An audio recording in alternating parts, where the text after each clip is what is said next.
Hi guys, this is Maya from Japan. This is my trip to Brno in the Czech Republic. I took the train from Prague to Brno and stayed for a night. It was such an amazing city and I highly recommend visiting. In this video, I'll share cool areas I visited, nice places to walk around, and good food and drinks to get there. Hope you enjoy this video, and if you do, please like this video, leave a comment, and please subscribe. Thank you!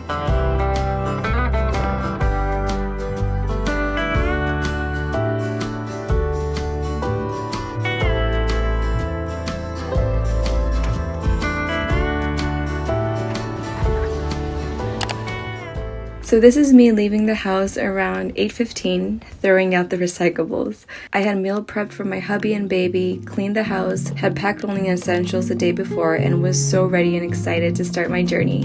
It was the perfect weather around 24 Celsius, crispy air with the beautiful sun above. I missed my tram and ended up walking for 25 minutes towards Prague main station.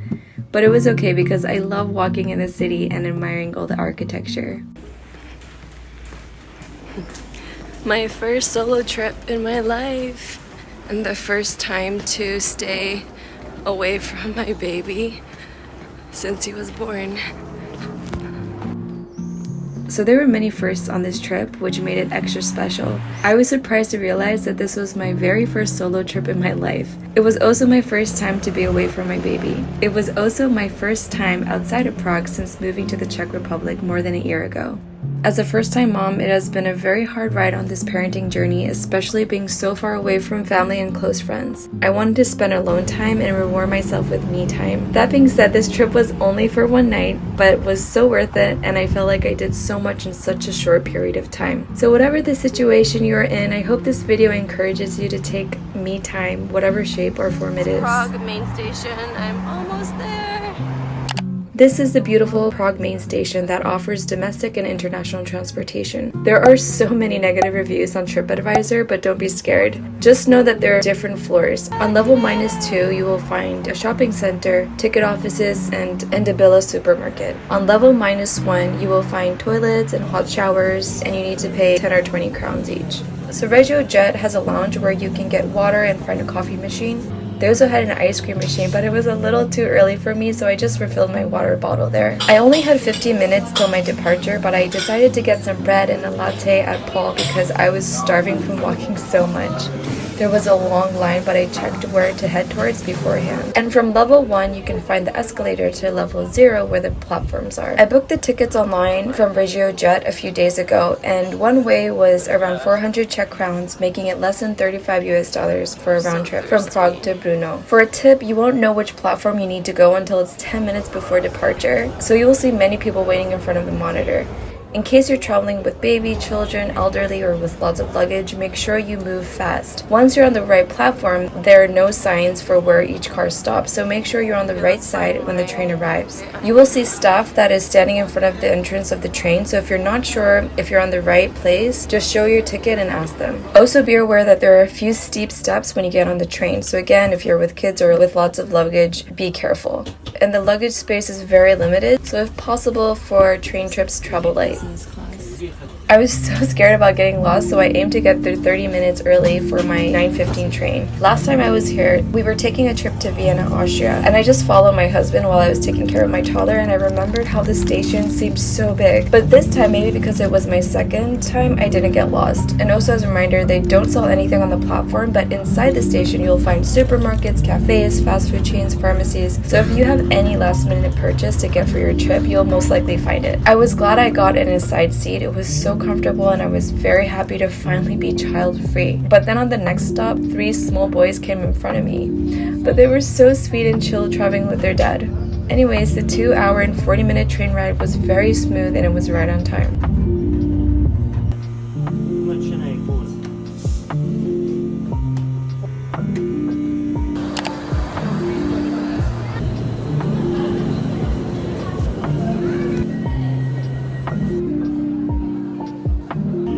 I was welcomed with this nice performance. He was singing with so much passion. Like the Prague main station, you don't find signs in English. Once I exited, I realized I was on the wrong side and headed back to walk towards the other exit. Luckily, this time I was out at the correct side. What I love about Brno is that you don't have to take any transportation from the main station. You simply cross these tram tracks and you are right in the center. The moment I started walking through Brno, I could already feel how the atmosphere of the city is so different from Prague. Of course, the buildings are similar, but the layout is very different from Prague.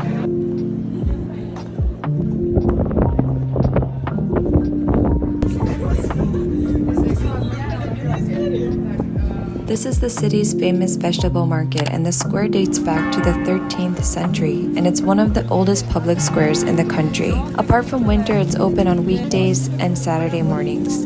There are many locals buying fresh homegrown produce, and in the winter it shows a completely different side to it as a beautiful Christmas market. In the center of the market you find a landmark Baroque fountain, which was unfortunately under some construction and I didn't get to see.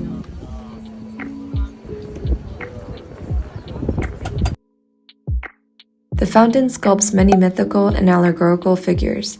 It was built almost 330 years ago and is considered to be the most valuable monument of Baroque sculpture in the city. Another fun fact about the market is that there's a labyrinth under the market 212 steps down. The passageways in the labyrinth take you back to the medieval times where you see how food, wine, beer were stored. You can take a 45-minute tour and it shows a collection of archaeological discoveries. It also visits an alchemist laboratory, wine cellars to see the traditional winemaking. I wanted to go to a museum and found one closely called Brno House of Arts. On gotobrno.cz, it says that it's an institution that facilitates and encourages network between artists and the public. The House of Arts comprises 2 exhibition buildings and 3 gallery spaces. Once I got there, the signs in the front showed that there were few exhibitions in place. But when I entered the room, it was dark, and the lady at the reception told me that the lights were out, and unfortunately, the gallery was closed this day. But instead, she took time on her computer and searched other museums and galleries that I could visit that day. She was so kind.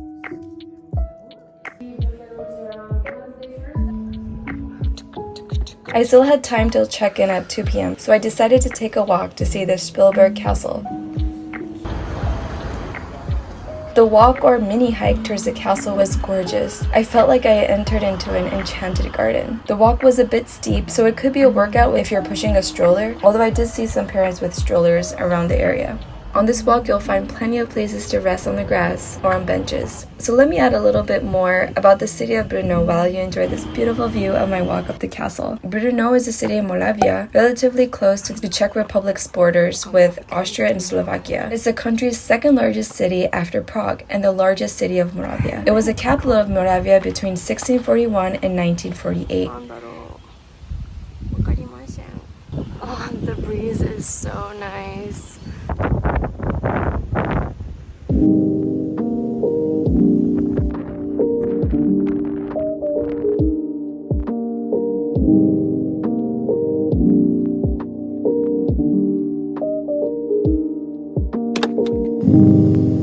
Wow, you can already see walks like 10 minutes.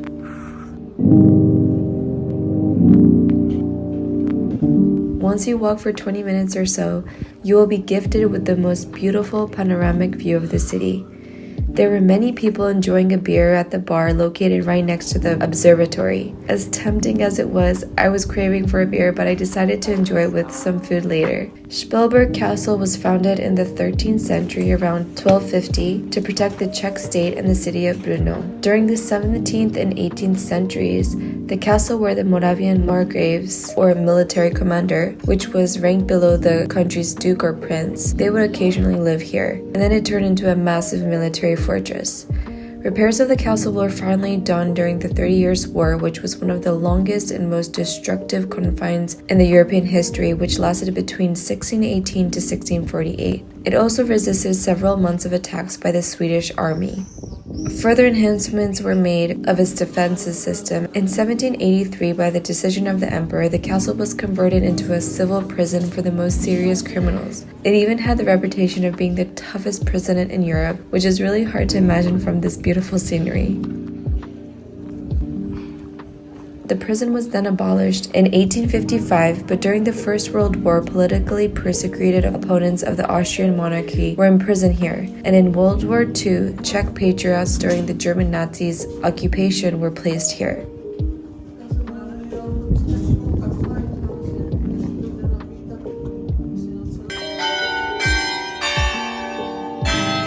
There are 15 bells that weigh around 16 and 220 each. They ring at every peak hour from 9 a.m. to 6 p.m. and they can play 32 different melodies. I was very lucky to get to hear one of them.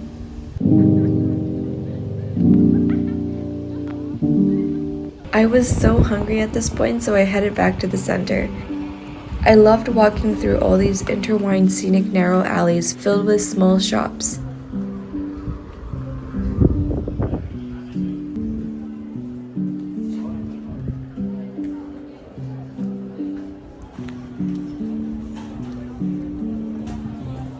For many foreign travelers, when they think of Europe, naturally big metropolitan cities like Rome, Paris, Berlin, Madrid tend to get all the attention. And don't get me wrong, these places are incredible to visit, but in between all these big cities and landmarks, you can explore these smaller, charming spots. The older I've become, I feel that I've appreciated and favored these smaller, populated cities and towns. Even though they're smaller or sometimes less known, they could offer very rich culture, beautiful architecture, and incredible food. That was what I was thinking and feeling grateful for while I was walking through the beautiful alleys and cobblestone streets of Brno. A good Czech friend of mine recommended me to try the food truck called Buchek. They are parked right next to the vegetable market, so you won't miss it. They're open from Tuesday to Saturday from 11 a.m. and they close whenever they are sold out. What's cool is that their fillings change according to the season. This amazing food truck is run by a Slovak couple, and you can also get their signature beer, which they only sell at the truck. It was a bit bitter but fruity and went so well with the food. I think it came a little late, but thankfully there was one type of burger left, which included pulled pork with a side of chunky, crispy fries.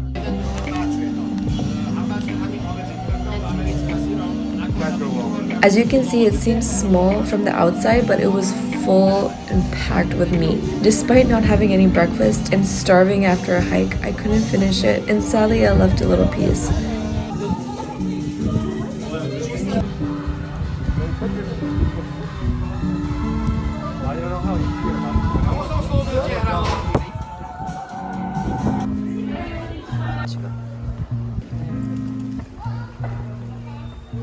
Taste was pretty strong, so I wanted to clean my palate, and I went for a walk to find something freshening.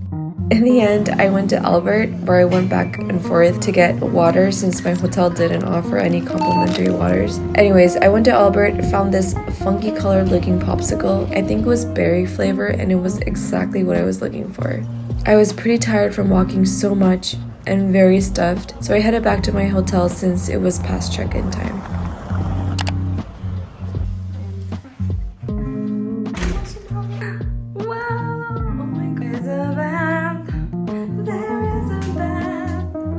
This place is huge. It's like first time ever. Let me see the view.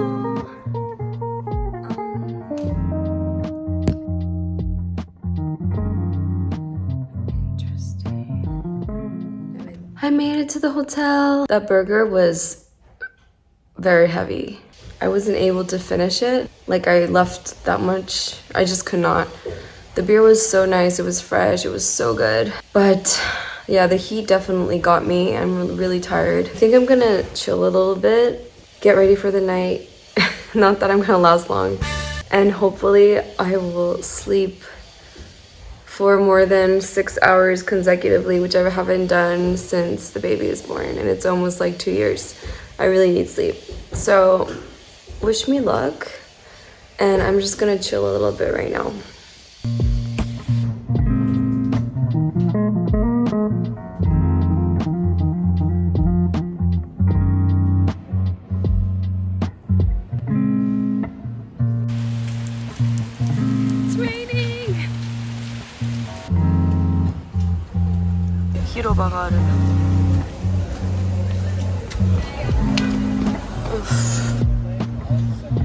After I napped for a bit and called my family, I finally took a shower and headed out.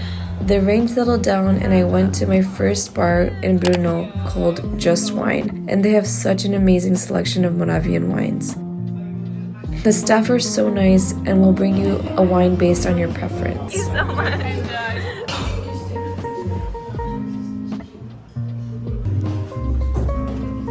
I then headed towards A Bar Does Not Exist, which is the English translation of the bar's name in Czech. I was very lucky that there was one seat available in the middle of the bar.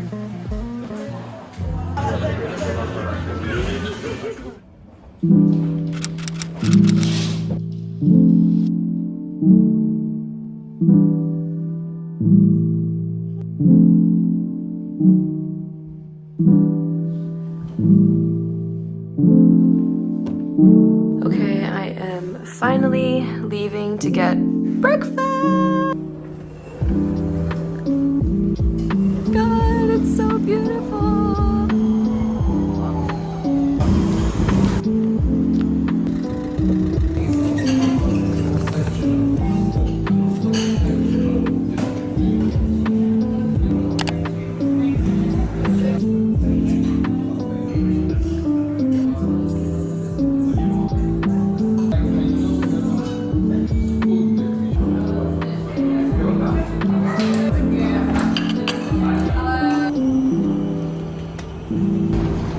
That's my hotel. Let's go see this place.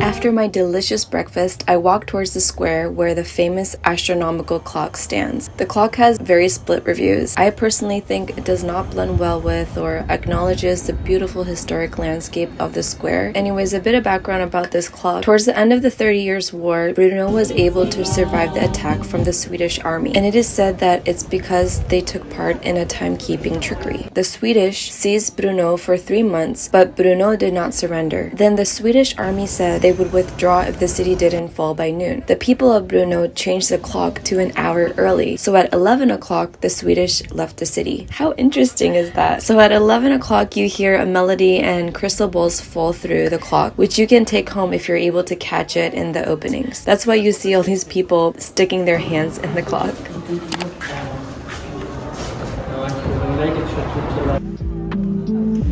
Oh, that's one of the galleries. I was so lucky to get amazing weather on my last day. I wanted to go to the ossuary, which was unfortunately closed, so I took a walk to a nearby park, which had beautiful flowers and this huge fountain / artificial pond where kids were playing in. I headed back to the hotel to check out and headed to the last destination, which was the Cathedral of St. Peter and Paul. I found this little street in the back alley of the hotel, which had this incredible breathtaking view that overlooked the city.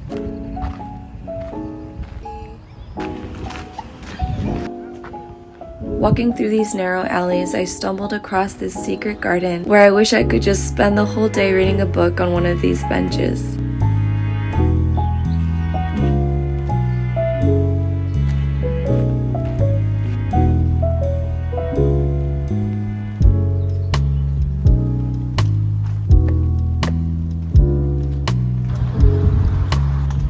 Cathedral of St. Peter and Paul is a Roman Catholic cathedral located on Petrov Hill. It's commonly referred to locally as Petrov. It's one of the most significant and important pieces of architecture in South Moravia. The interior is mostly Baroque style, while the exterior shell is Gothic that dates mainly from the 14th century. It was initially built in the 11th and 12th century and was reconstructed a few times after. I wonder where this is going. From the history I previously shared, the bell in this cathedral rings at 11 a.m. You can buy the tickets inside and go up the towers, which I highly recommend you to do. You have to go up very steep steps, so it might not be safe for small children, but you can take turns with whoever you're visiting with. Wow. Oh my god. Look how beautiful this view is. The patchwork of red and orange rooftops were gorgeous and reminded me of one of my favorite Ghibli movies, Kiki's Delivery. Oh, that was so cool. That's so scary. Oh my gosh, okay.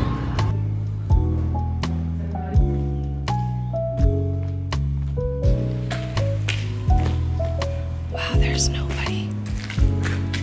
I bought the return tickets to be back home around dinner, but I changed my tickets to head back earlier because I missed my little family. The train tickets are so convenient. You can go online and change the time of your tickets 15 minutes in advance if there are available seats.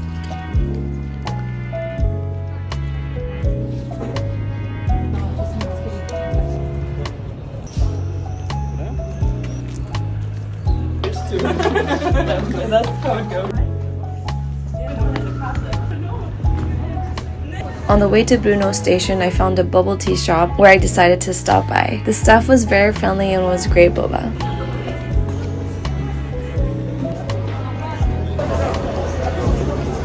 Should I get McDonald's? On the way back again, I got a little bit confused and lost at the train station because there are no signs in English for guidance, but I found these little steps which I randomly decided to take and found the monitor with the timetable and the platform info, thank god. The platform didn't show up till 8 minutes beforehand, which kind of freaked me out, but I was able to find the platform, and again the car or door situation is not easy, so I had to run to find the correct entrance. The seats on the way back were not as comfortable as they were on the way to Brno, and the train was very packed, but I had my chips and chicken nuggets in my belly and had a very peaceful and nice ride home. If you're traveling to Prague, I highly recommend you to visit Brno for a night or two. I still have many bars and restaurants and other destinations on my bucket list for Brno, and I would definitely come back soon. Thank you so much for sticking and watching till the end. See you soon in my next video. Bye!